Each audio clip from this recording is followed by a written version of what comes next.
पहला टॉपिक, दो ही टॉपिक है बस ये। तो पहला टॉपिक ही हमारा चल रहा था जिसमें हमने ब्रांचेस ऑफ फिजिक्स पढ़ी। सबसे पहले हमने फिजिक्स की डेफिनेशन पढ़ी, ठीक है।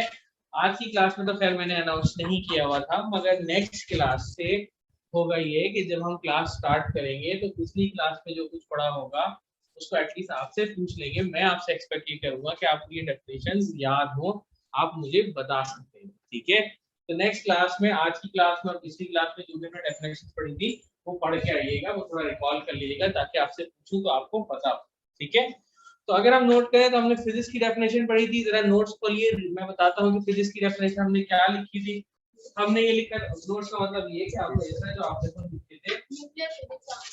ओके जी, सबसे पहले हमने फिजिक्स की डेफिनेशन पढ़ी थी। सबसे पहले हमने फिजिक्स की डेफिनेशन में ये लिखा था कि ये वो ब्रांच है साइंस की जिसमें आप मैटर के बारे में पढ़ते हैं, एनर्जी के बारे में पढ़ते हैं और उनके आपस में इंटर कन्वर्जन के बारे में पढ़ते हैं। जिसका मतलब क्या था? उसका मतलब ये था कि आप मैटर से एनर्जी भी बना सकते हैं जो कि एटम बम वगैरह में होता है, और फिर आप मैटर से एनर्जी भी बना सकते हैं। ये भी एक टॉपिक है, मगर ये आप सेकेंड ईयर में इंशाल्लाह जब पहुंचेंगे तब डिटेल में पढ़ेंगे। फिर इसके बाद हम ब्रांचेस ऑफ फिजिक्स के ऊपर आए थे।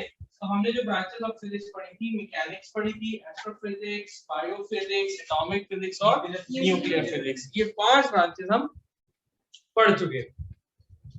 मैकेनिक्स जो ब्रांच है फिजिक्स की, वो ब्रांच है जिसमें हम बॉडी की मूवमेंट को स्टडी करते हैं, मोशन को स्टडी करते हैं विद और without the application of force. Force लगे तो मूवमेंट पे क्या असरात होंगे, फोर्स ना लगे तो मूवमेंट पे क्या असरात होंगे, ये तमाम चीजें जिस ब्रांच ऑफ फिजिक्स में हम पढ़ते हैं वो कहलाती है मैकेनिक्स। फिर इसके बाद हमने जो नेक्स्ट ब्रांच पढ़ी थी वो पढ़ी थी एस्ट्रोफिजिक्स की। एस्ट्रो का वर्ड हमने कहा था स्टार से लिया गया है। स्टार से मुराद हेवनली ऑब्जेक्ट्स हैं, प्लैनेट्स हैं, सन है, स्टार्स हैं, मून है, इस तरह के जो ऑब्जेक्ट्स हैं जो आसमानों पे हमें नजर आते हैं, they are labelled as heavenly bodies. अब ये हेवनली बॉडीज भी एट रेस्ट नहीं है। रेस्ट का मतलब रुकी हुई नहीं है। रेस्ट का वर्ड जब भी फिजिक्स में आएगा तो इसका मतलब है कि बॉडी स्टॉप हुई हुई है, रुकी हुई है, ठीक है। और अगर मूवमेंट का वर्ड कहीं पर आएगा तो हम फिजिक्स में उसके लिए मोशन का वर्ड यूज कर सकते हैं। तो जितने भी प्लैनेट्स हैं वो एट रेस्ट नहीं है, बल्कि वो इन मोशन है, मूवमेंट की हालत में। अब एक प्लैनेट दूसरे प्लैनेट की तरफ अगर रिवॉल्व कर रहा है, जैसे कि अर्थ सन के लिए रिवॉल्व कर रही है, तो भाई कितना बड़ा उसका ऑर्बिट है, कितनी स्पीड से वो सन की तरफ रिवॉल्व कर रही है, कितने दिन में अपना एक चक्कर कंप्लीट कर लेती है, सूरज या सन जो है वो कितनी ताकत से, फोर्स से अर्थ को ग्रेविटी की फोर्स से खींच रहा है। ये तमाम चीजें, अब चाहे आप अर्थ की बात करें, चाहे जुपिटर की बात करें, चाहे नेपच्यून, प्लूटो, इन तमाम को सन जो है वो अट्रैक्ट कर रहा है, सब मूव कर रहे हैं, सबकी अपनी अपनी वेलोसिटीज हैं। ये सारी चीजें जिस ब्रांच ऑफ फिजिक्स में पढ़ी जाती है, जिसमें आप हेवनली बॉडीज के मोशन को स्टडी करते हैं, that is called astrophysics. The branch of physics in which we study about the motion of heavenly bodies like sun, star, planet, etc. is called astrophysics. फिर हमने कहा था कि नेक्स्ट ब्रांच जो हमारे पास फिजिक्स की थी वो बायोफिजिक्स थी। बायोफिजिक्स का वर्ड जो है वो बायोलॉजी और फिजिक्स को एक तरह से समझे आपने कंबाइन कर दिया। लाइफ के अंदर जो भी लिविंग ऑर्गेनिज्म है, अगर उनकी किसी फंक्शन के अंदर या किसी वर्किंग के अंदर जो है बॉडी के ऑर्गन के फिजिक्स का प्रिंसिपल अप्लाई हो रहा है, तो वो जिस ब्रांच ऑफ फिजिक्स में पढ़ा जाएगा वो कहलाएगा बायोफिजिक्स। इसके अंदर बहुत सारी एग्जांपल्स थी कि हमारी आंख जो है, आई है, इसकी जो एक सेंसिटिव लेयर होती है रेटिना, उसके ऊपर एक वो इमेज ब्रेन तक जाता है और ब्रेन उसको विजुअलाइज करवाता है और हम देखते हैं कि ये हमें क्या चीज नजर आ रही है। हमारी ईयर में साउंड की वाइब्रेशंस पहुंचती है, जिससे हमारा ईयर ड्रम यानी कि कान का जो पर्दा है वो वाइब्रेट करता है और उस वाइब्रेशन से करंट जनरेट होता है ईयर के अंदर, जो कि एक नर्व के थ्रू ब्रेन तक पहुंचता है और ब्रेन उसको डिटेक्ट करके बताता है कि हम किस किस्म की आवाज सुन रहे हैं। तो इन सब चीजों में खाना, हम सिंपल सी बात है, मुंह में रखते हैं तो चबाने के दांतों को तो प्रेस करना पड़ता है अगेंस्ट द फूड, तो इसमें भी फोर्स लग रही होती है, इसमें भी फिजिक्स अप्लाई हो रही होती है। फिर हम खाना जब निकलते हैं तो ऊपर से नीचे तक जब जाता है तो by the help of gravity जाता है, तो इसमें भी फिजिक्स अप्लाई हो रही होती है। तो ये तमाम चीजें कि बायोलॉजी की फील्ड के अंदर अगर आप फिजिक्स की एप्लीकेशन पढ़ें तो उसको आप नाम देते हैं बायोफिजिक्स का नाम देते हैं, ठीक है। फिर इसके बाद दो डेफिनेशन रह गई थी जो निस्बतन आसान सी थी, एक एटॉमिक फिजिक्स और एक न्यूक्लियर फिजिक्स। एटॉमिक फिजिक्स और न्यूक्लियर फिजिक्स के बारे में थोड़ा सा आपको एटम का आइडिया होना चाहिए। हमने ये कहा था कि जितना भी मैटर है वो छोटे छोटे टाइनी पार्टिकल से मिलकर बनता है, that particle is called atom. ठीक है, इसकी करेक्ट और प्रॉपर डेफिनेशन आपने फिजिक्स में नहीं पढ़नी है, इसकी और भी डिटेल में है, वो आप केमिस्ट्री में जो आपके सब्जेक्ट होगा उसमें डिटेल में पढ़ेंगे। ठीक है, तो एटम जो है वो इटसेल्फ को कम से कम 3 पार्टिकल से मिलकर बना होता है, इलेक्ट्रॉन, प्रोटॉन और न्यूट्रॉन। जो एटम का जो सेंट्रल पार्ट है इसको आप न्यूक्लियस कहते हैं। उस न्यूक्लियस के अंदर 2 तरह के पार्टिकल होते हैं, न्यूट्रॉन्स और प्रोटॉन्स। न्यूट्रॉन्स होते हैं वो न्यूट्रल होते हैं, उनके ऊपर कोई चार्ज नहीं होता। प्रोटॉन्स पॉजिटिवली चार्ज होते हैं, उनके ऊपर पॉजिटिव चार्ज होता है। और electron around the nucleus rotate कर रहा होता है, रिवॉल्व कर रहा होता है, उसके ऊपर नेगेटिव चार्ज होता है। ठीक है, ये सारी बैकग्राउंड नॉलेज आपको पहले से पता है। अब अगर आप ये पढ़ते हैं कि जो पूरा एटम है एज अ होल, उसका स्ट्रक्चर कैसा है, वो कितना पावरफुल है, उसका वेट कितना है। एटम ठीक है, बहुत छोटी चीज है, मगर कुछ ना कुछ तो वजन रखता होगा ना। क्या उसका स्ट्रक्चर कैसा है, उसकी के अंदर स्ट्रेंथ कितनी है, उसका वेट कितना है, और उसकी क्या क्या प्रॉपर्टीज हैं, तो वो तमाम चीजें जब आप पढ़ते हैं तो ये तमाम चीजें जिसपे स्ट्रक्चर और प्रॉपर्टीज पढ़ते हैं आप एटम की, that is called as atomic physics. The branch of physics in which we study about the structure and properties of atoms is called atomic physics. इसी को फिर फर्दर हम डीप डाउन गए थे, तो हमें लास्ट ब्रांच जो निकल पड़ी थी वो मिली थी न्यूक्लियर फिजिक्स, जिसमें हम ये कहते थे कि एटम का जो न्यूक्लियस है, अगर आप सिर्फ न्यूक्लियस को स्टडी कर रहे हैं आइसोलेट करके कि न्यूक्लियस के अंदर कितने पार्टिकल्स हैं और वो क्या काम कर रहे हैं, कितनी फोर्स एक दूसरे के साथ बाइंड हुए में, अटैच हुए में है, और क्या आप 2 छोटे न्यूक्लियस को मिला के एक बड़ा न्यूक्लियस बना सकते हैं, या एक बड़े न्यूक्लियस को तोड़कर 2 छोटे न्यूक्लियस बना सकते हैं, क्या न्यूक्लियस के अंदर से रेडियो एक्टिव रेडिएशंस बाहर निकाल सकते हैं या नहीं निकाल सकते। ये तमाम की तमाम चीजें न्यूक्लियर रिएक्शंस कहलाती हैं कि 2 न्यूक्लियस को मिला के बड़ा न्यूक्लियस बना दिया, बड़े न्यूक्लियस को तोड़ के 2 छोटे न्यूक्लियस बनाती है। ये प्रिंसिपल एटम बम का प्रिंसिपल है कि एक बड़ा न्यूक्लियस 2 छोटे न्यूक्लियस में आप ब्रेक कर रहे हैं। ठीक है, उससे बहुत ज्यादा एनर्जी निकलती है। न्यूक्लियस के अंदर से प्रोटॉन और न्यूट्रॉन को बाहर निकलवा दिया तो वो रेडिएशन की फॉर्म में निकलेगा, रेडियो एक्टिव रेडिएशन की फॉर्म में निकलेगा। This is called radio activity. तो रेडियो एक्टिविटी जो है, शायद आपने नाम सुना हो, ये जो है ये भी क्या है, एक तरह का न्यूक्लियर रिएक्शन है कि न्यूक्लियस के अंदर से प्रोटॉन न्यूट्रॉन एकदम धमाके के साथ निकल के बाहर आ गए और वो रेडिएशन की फॉर्म में जो है वो ट्रेवल कर रहा है। This is called nuclear reaction. ठीक है, तो वो ब्रांच फिजिक्स की जिसमें न्यूक्लियस के स्ट्रक्चर के बारे में पढ़ते हैं, न्यूक्लियस की प्रॉपर्टीज के बारे में पढ़ते हैं और न्यूक्लियर रिएक्शंस के बारे में पढ़ते हैं। 3 चीजें हमने देखी, न्यूक्लियस का स्ट्रक्चर, न्यूक्लियस की प्रॉपर्टीज और न्यूक्लियर रिएक्शंस। ठीक है, मैंने 3 एग्जांपल्स भी दे दी 3 न्यूक्लियर रिएक्शंस की। 2 छोटे न्यूक्लियस को मिलकर बड़ा न्यूक्लियस बना लें, ये भी एक एग्जांपल है न्यूक्लियर रिएक्शन की। एक बड़े न्यूक्लियस को 2 छोटे न्यूक्लियस में तोड़ दें, ये भी एग्जांपल है न्यूक्लियर रिएक्शन की। या एक बड़े न्यूक्लियस में से 2 प्रोटॉन और 2 न्यूट्रॉन निकाल दिए एक साथ, बहुत धमाके के साथ निकले और वो रेडिएशंस की फॉर्म में ट्रेवल करने लगे, तो ये भी क्या है, न्यूक्लियर रिएक्शन है। ठीक है, तो वो ब्रांच फिजिक्स की जिसमें आप ये सारी चीजें पढ़ते हैं वो क्या कहलाती है, न्यूक्लियर फिजिक्स। यहाँ तक हमने बात पढ़ ली थी, अब यहीं से बात हम स्टार्ट करेंगे। अपने पास आप हेडिंग डाल लीजिए प्लाज्मा फिजिक्स। जी जी, ये एक ही टॉपिक चल रहा है अभी, प्लाज्मा फिजिक्स। ठीक है जी, अब ये प्लाज्मा फिजिक्स क्या है। बेसिकली प्लाज्मा के बारे में आपको थोड़ा सा आइडिया होना चाहिए। नॉर्मली जब हम बात करते हैं तो हम ये कहते हैं कि जो हमारे पास मैटर है वो 3 फॉर्म्स में मिलता है, वो या तो सॉलिड होगा, या वो लिक्विड होगा, या वो गैस होगा। ठीक है, ये तीनों के तीनों फॉर्म्स ऑफ मैटर हैं और ये हमें डेली लाइफ में आसानी से मिलती हैं, हमने देखी हुई है, हमने एक्सपीरियंस की हुई है। पानी लिक्विड की एग्जांपल हो गया, कोई भी सॉलिड बॉडी, कुर्सी ले ले, लैपटॉप ले ले, डस्टर ले ले, ठीक है, मोबाइल ले ले, ये सब सॉलिड की एग्जांपल हो गए।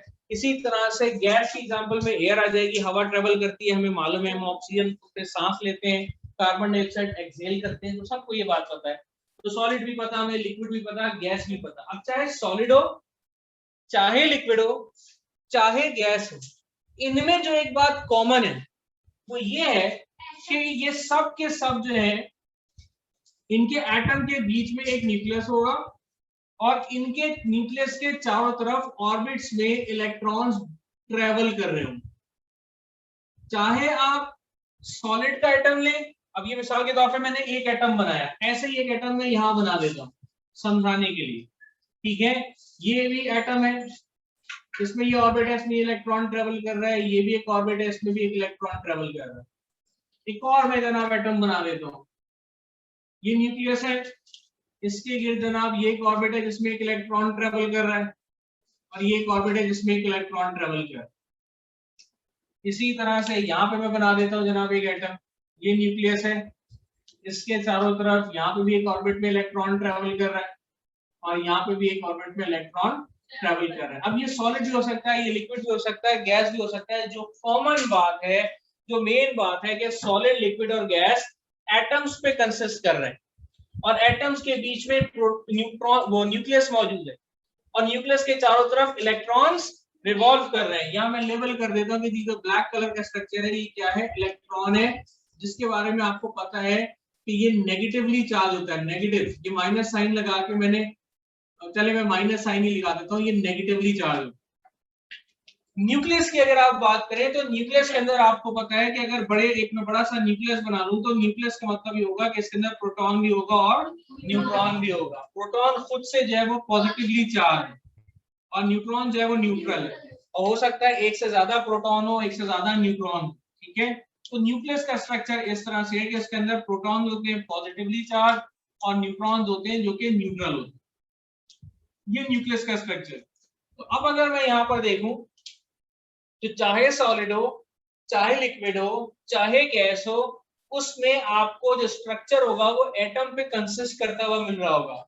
सॉलिड, लिक्विड या गैस का जो स्ट्रक्चर है वो एटम्स पे कंसिस्ट कर रहा होगा। टाइनी टाइनी पार्टिकल्स मिलके उन्होंने एटम्स ने पूरा वो स्ट्रक्चर बनाया होगा। एटम का स्ट्रक्चर फिक्स है कि बीच में न्यूक्लियस है जिसके अंदर पॉजिटिवली चार्ज प्रोटॉन्स और न्यूट्रॉन्स मौजूद है, और चारों तरफ नेगेटिवली चार्ज इलेक्ट्रॉन्स रिवॉल्व कर रहे हो। ये तीनों के तीनों स्ट्रक्चर्स नेचर में, रियल लाइफ में, डे टू डे लाइफ में, ऑर्डिनरी कंडीशंस में मिल रहे हो। मगर अगर आप ऑर्डिनरी कंडीशन से आगे जाएं, लेबोरेटरी में आर्टिफिशियल कंडीशंस जनरेट करें, जो कि आप जनरेट तो कर सकते हैं मगर वो रियल लाइफ में हमारे इर्द गिर्द आसानी से नेचुरली नहीं मिलती। मिसाल के तौर के ऊपर आप इन एटम्स को हीट करना शुरू कर दें या इनका टेम्परेचर बढ़ाना शुरू कर, हीट करते जाए करते जाए करते जाए, बहुत ज्यादा जो है वो,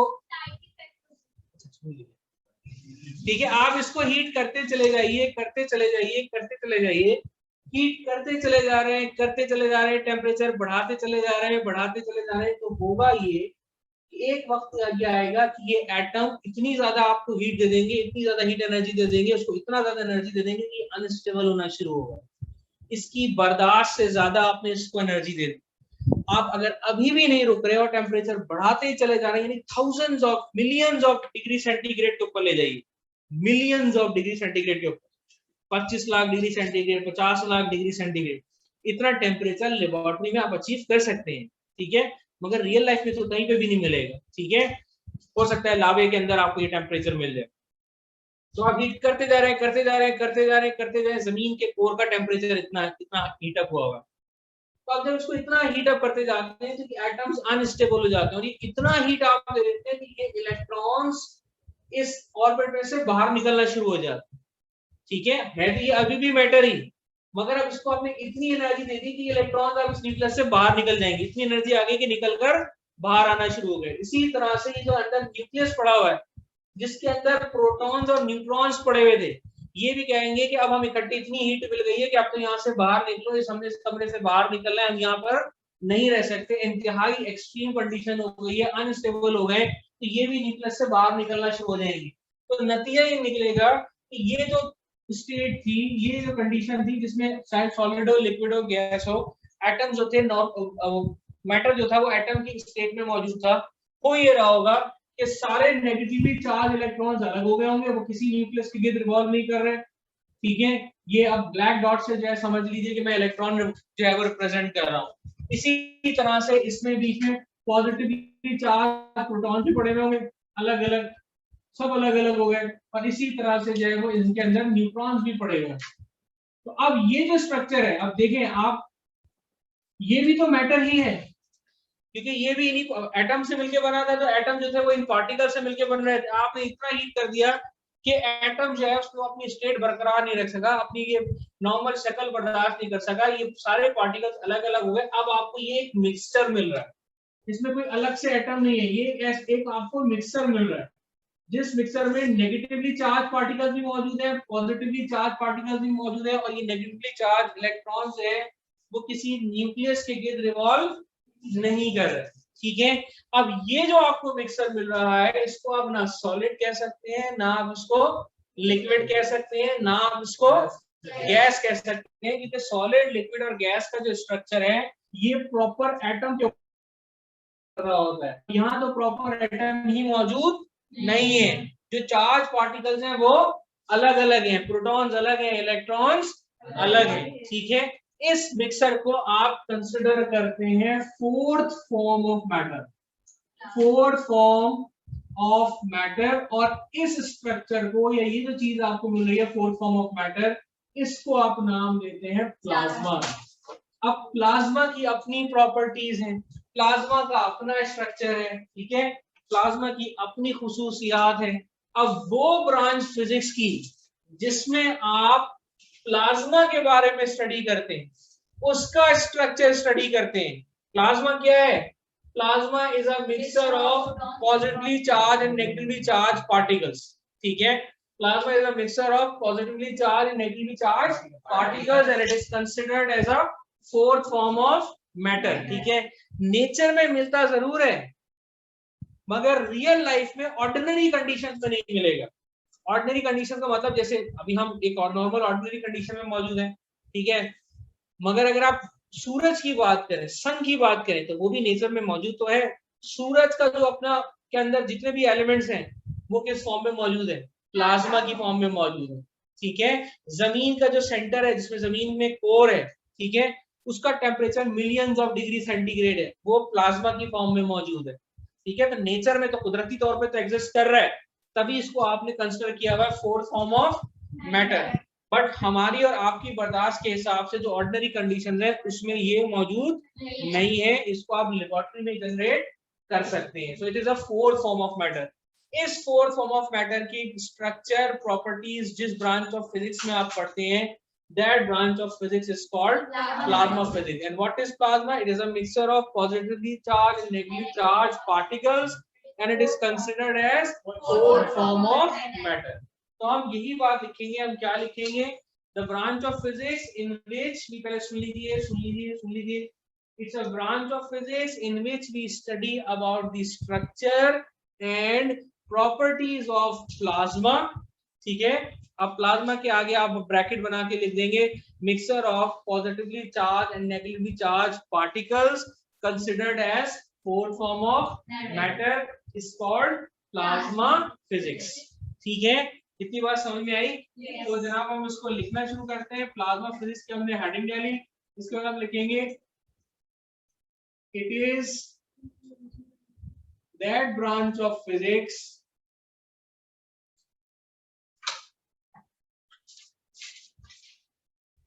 in which we study about the structure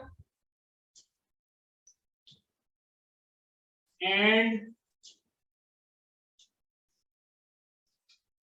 properties of plasma। Next line से लिख देते हैं, बल्कि plasma is a mixture of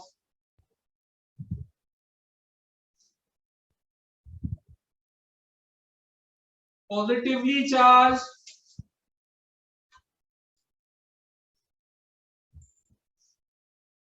and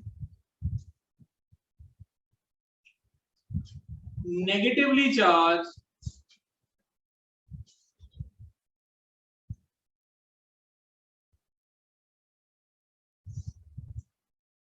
particles। It is considered as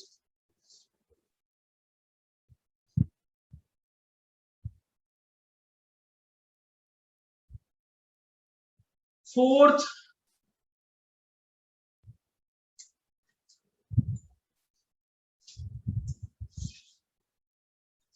form of matter.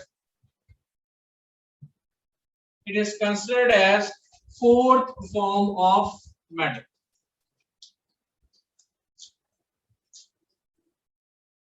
और इसके बाद आप हेडिंग डालेंगे सॉलिड स्टेट फिजिक्स।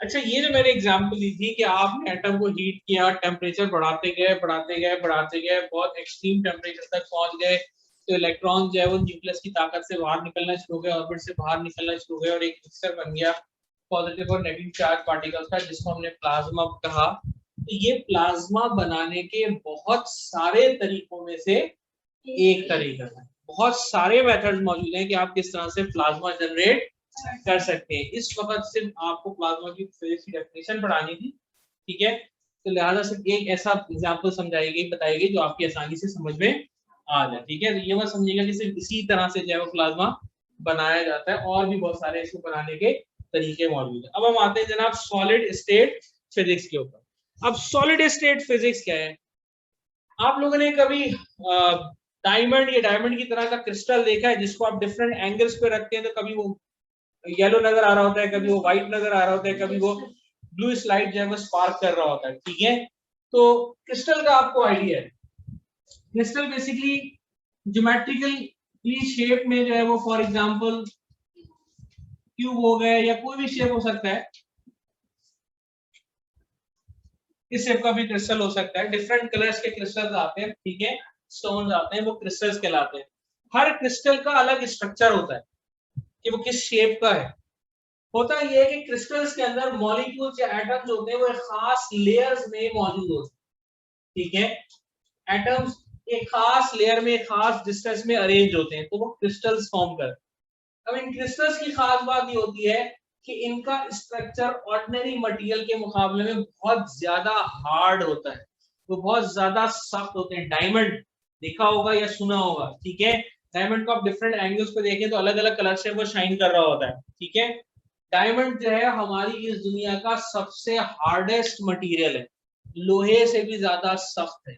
लोहा डायमंड को नहीं काट सकता। डायमंड को काटने के लिए आपको डायमंड की जो है वो स्ट्रक्चर चाहिए होता है, इंस्ट्रूमेंट चाहिए होता है जो डायमंड को काटे। हमारी इस दुनिया का सबसे हार्डेस्ट मटेरियल जो है वो डायमंड, ठीक है। और वो प्रीशियस भी है, बहुत कम पाया जाता है, और साथ ही साथ जो है वो खूबसूरत भी है, तो उसकी कीमत बहुत ज्यादा होती है, ठीक है। वो भी क्रिस्टल का बना। अब होता यह है कि मिसाल के तौर पर मैं समझाने की बात करता हूँ कि ये क्रिस्टल है, ठीक है, आपने कह दिया कि क्यूबिकल क्रिस्टल है। अगर मैं इसके एक हिस्से से लाइट, यहां से लाइट एंटर करूंगा, तो क्रिस्टल की प्रॉपर्टी होती है कि जब दूसरे सिरे से लाइट निकलेगी, तो लेट सपोज ये आपने जो है वो येलो लाइट एंटर की थी, तो इसके शेप की वजह से यहाँ से जो है लेट सपोज पिंक लाइट निकलना शुरू होगी। आप इस एंगल से देखते हैं तो आपको ये क्रिस्टल पिंक सा नजर आ रहा होगा, बट आपने अगर इसी क्रिस्टल को यहाँ से लाइट डाली तो ये शाइन करता हुआ पता चला व्हाइट नजर आना शुरू हो गया। तो क्रिस्टल डिफरेंट एंगल्स के ऊपर डिफरेंट लुक्स दे रहा होता है, डिफरेंट कलर्स के साथ चमक रहा होता है। इसी तरह से क्रिस्टल्स में से अगर आप करंट गुजारेंगे तो एक साइड से तो करंट गुजारना आसान होगा, दूसरी साइड से करंट गुजारना मुश्किल होगा। ये इनके स्ट्रक्चर की वजह से होता है। फिर हर क्रिस्टल का शेप अलग अलग है, और हर क्रिस्टल के शेप होने की वजह से उस क्रिस्टल का कलर, ओवरऑल कलर जो है वो भी क्या है, अलग अलग है। फिर उनकी हार्डनेस अलग है, उनकी केमिकल प्रॉपर्टीज अलग अलग है। वो ब्रांच फिजिक्स की जिसमें हम क्रिस्टलाइन स्ट्रक्चर्स के बारे में पढ़ते हैं, क्रिस्टलाइन स्ट्रक्चर जिसमें एटम्स और मॉलिक्यूल्स लेयर्स में अरेंज होते हैं, ठीक है। ये ब्रांच फिजिक्स की जिसमें हम क्रिस्टलाइन सॉलिड्स, क्रिस्टलाइन सॉलिड्स कौन से सॉलिड है? देखें, सॉलिड्स दो तरह के, या तो आपको क्रिस्टल्स की फॉर्म में मिले सॉलिड्स, या आपको पाउडर फॉर्म में मिले। जब पाउडर फॉर्म में सॉलिड मिलता है, नमक देखा है आपने, चूरे की फॉर्म में होता है, पाउडर की फॉर्म में होता है, तो वो एमॉर्फस है, ठीक है। और क्रिस्टल भी आपने देखे होंगे, चीनी भी आर्टिफिशियली क्रिस्टल की फॉर्म में बना के दी जाती है। आप क्रिस्टल चीनी का एक दाना देखें तो वो भी क्रिस्टल की तरह का बना हुआ होता है। तो सॉलिड या तो क्रिस्टल की फॉर्म में होगा या जो एमॉर्फस फॉर्म में होगा। बट अगर आप क्रिस्टल्स की बात कर रहे हैं तो क्रिस्टल जो है बेसिकली इसमें होता ये है कि एटम्स और मॉलिक्यूल्स एक खास लेयर्स में अरेंज होते हैं, खास डिस्टेंसेस पर अरेंज होते हैं। ठीक है, क्रिस्टल्स का स्ट्रक्चर अगर आप पढ़ते हैं, क्रिस्टल की जो प्रॉपर्टीज अगर आप पढ़ते हैं, जिस ब्रांच ऑफ फिजिक्स में आप पढ़ेंगे वो ब्रांच ऑफ फिजिक्स है वो क्या कहलाएगी? Solid state physics. तो सॉलिड स्टेट फिजिक्स की डेफिनेशन क्या होगी? It is that branch of physics in which we study about the structure and properties of crystalline solids. ठीक है, तो हम लिख लेते हैं, it is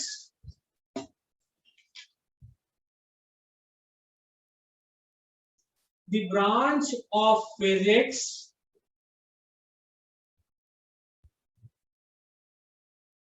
in which we study about the structure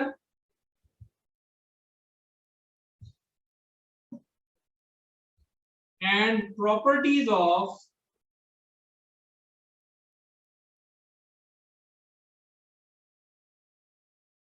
solid state physics।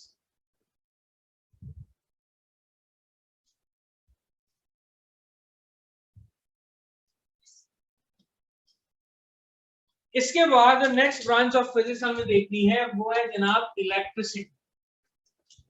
Current के बारे में तो नाम तो एटलीस्ट सबने सुना हो। करंट का इस्तेमाल कहाँ कहाँ करते हैं वो भी सबको मालूम हो। जब हम अपने इलेक्ट्रिकल सर्किट को देखते हैं, घर के इसमें बटन लगे होते हैं, हम ऑन करते हैं तो करंट वायर में से गुजरता है। वही करंट जब पंखे में आता है तो पंखा चलना शुरू हो जाता है और जो उसका फंक्शन है कूलिंग का वो परफॉर्म करता है। वही करंट जब बल्ब में एंटर होता है तो बल्ब को रोशन कर देता है। वही करंट जब इस्त्री में से जाता है तो वो इस्त्री को गर्म कर देता है, जिसको हम अपने मतलब के लिए इस्तेमाल करते हैं। वही करंट जब एसी में से गुजरता है तो एसी की मशीन चलना शुरू हो जाती है और हमें ठंडी हवा मिलना शुरू हो जाती है। What is current? Basically current क्या है? अगर आप चार्जेस को, अब चार्जेस की जब बात आए तो चार्जेस में आपके जहन में आना चाहिए पॉजिटिव या नेगेटिव चार्ज, दोनों। ठीक है, और जब नेगेटिव चार्ज की बात आए जहन में तो आपके लिए के जहन में बात आनी चाहिए किसकी? इलेक्ट्रॉन्स की। पॉजिटिव चार्ज की बात है तो आपके जहन में बात आनी चाहिए प्रोटॉन्स की।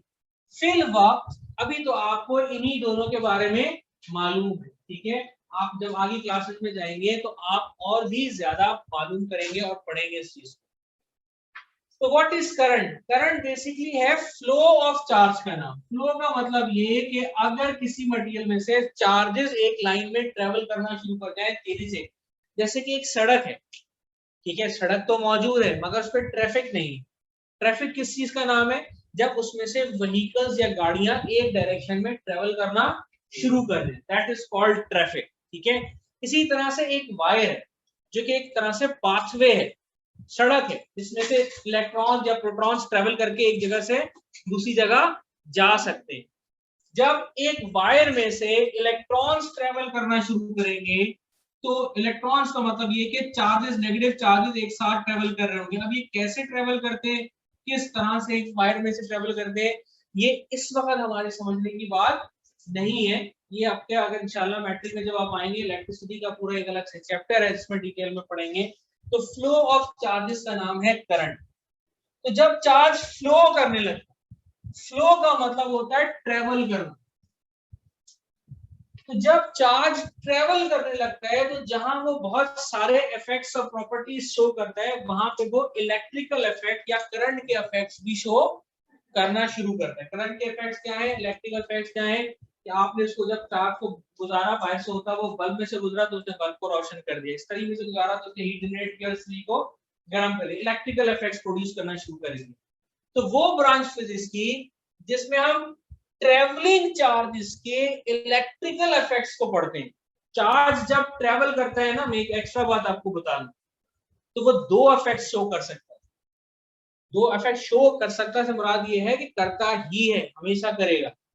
जब चार्ज ट्रेवल कर रहा होता है तो वो इलेक्ट्रिकल इफेक्ट तो शो कर ही रहा होता है। साथ में अब अगली डेफिनेशन जब पढ़ेंगे तो पता चलेगा कि ट्रेवल करता हुआ चार्ज मैग्नेट वाला बिहेवियर भी शो कर रहा होता है और वो एक टाइनी मैग्नेट के तौर पर एक्ट करने लगता है। आपने बड़ी बड़ी क्रेन्स सुनी होंगी, देखी होंगी, जिसपे इलेक्ट्रोमैग्नेट्स लगे हुए होते हैं, बहुत भारी स्ट्रॉन्ग किस्म के मैग्नेट। वो मैग्नेट बेसिकली करंट को फ्लो करके बनाए जाते हैं, जो बहुत बड़े ट्रॉलर्स को उठा के शिप से उठा के पोर्ट पे रखते हैं, पोर्ट से उठाकर वापस शिप में रखते हैं, इलेक्ट्रोमैग्नेट्स कहलाते हैं। तो करंट को आप यूज कर सकते हैं मैग्नेट बनाने के लिए, बहुत पावरफुल मैग्नेट बनाने के लिए। क्यों? क्योंकि करंट का मतलब है फ्लोइंग चार्ज, और फ्लोइंग चार्ज इलेक्ट्रिकल इफेक्ट के साथ साथ मैग्नेटिक इफेक्ट भी शो करता है। बट अगर आप ट्रेवलिंग चार्ज के सिर्फ इलेक्ट्रिकल इफेक्ट्स को पढ़ रहे हैं, ट्रेवलिंग चार्ज के सिर्फ इलेक्ट्रिकल इफेक्ट्स को पढ़ रहे हैं, तो जो ब्रांच ऑफ फिजिक्स होगी वो कहलाएगी इलेक्ट्रिसिटी। तो इलेक्ट्रिसिटी क्या है? It is that branch of physics in which we study about the electrical effects of flowing charge या traveling charge। वो ब्रांच फिजिक्स की जिसमें हम इलेक्ट्रिकल इफेक्ट्स पढ़ेंगे फ्लोइंग चार्ज के, वो कहलाएगी जनाब इलेक्ट्रिसिटी। ठीक है, तो हम यहाँ पे लिखना शुरू करते हैं। It is that branch of physics, it is that branch of physics in which we study about the electrical effects of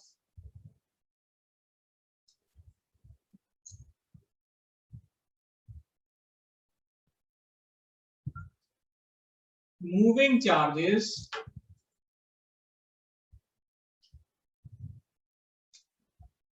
is called electricity। वो ब्रांच फिजिक्स की जिसमें हम इलेक्ट्रिकल इफेक्ट्स पढ़ रहे होते हैं मूविंग चार्जेस की, वो कहलाती है जनाब इलेक्ट्रिसिटी। और इसके बाद अगली हेडिंग हमारे पास होगी इलेक्ट्रोमैग्नेटिज्म।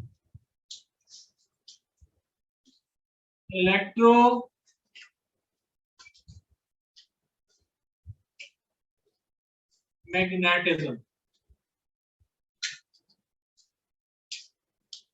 इलेक्ट्रोमैग्नेटिज्म क्या है? मैंने अभी बेसिकली एक्सप्लेन कर दिया था, वही चीज मैं रिपीट करने जा रहा हूँ कि जो फ्लोइंग चार्ज होता है, ट्रैवलिंग चार्ज होता है, वो इलेक्ट्रिकल इफेक्ट तो शो कर ही रहा होता है, साथ ही साथ मैग्नेट के तौर पर भी बिहेव कर रहा होता है और मैग्नेटिक इफेक्ट्स भी शो कर रहा होता है। अगर आप ये मालूम करना शुरू कर दें कि चार्ज को, इलेक्ट्रॉन को कितनी स्पीड से भगाएंगे तो कितना ताकतवर मैग्नेट बनेगा और वो कितनी जोर से किसी लोहे की चीज को अट्रैक्ट कर सकता है, तो ये तमाम चीजें जो है किस ब्रांच ऑफ फिजिक्स में पढ़ी जाएंगी? इलेक्ट्रोमैग्नेटिज्म के अंदर पढ़ी जाएंगी, जिसमें हम मैग्नेटिक इफेक्ट्स पढ़ रहे होते हैं किस चीज की? Flowing charge. ठीक है, तो इलेक्ट्रोमैग्नेटिज्म की हेडिंग में आप लिखेंगे it is that branch of physics, it is that branch of physics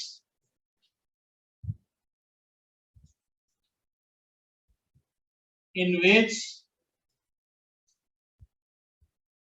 we study the magnetic effect of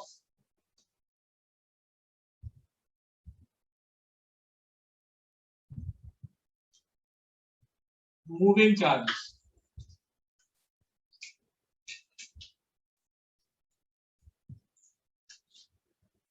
Is called electromagnetism।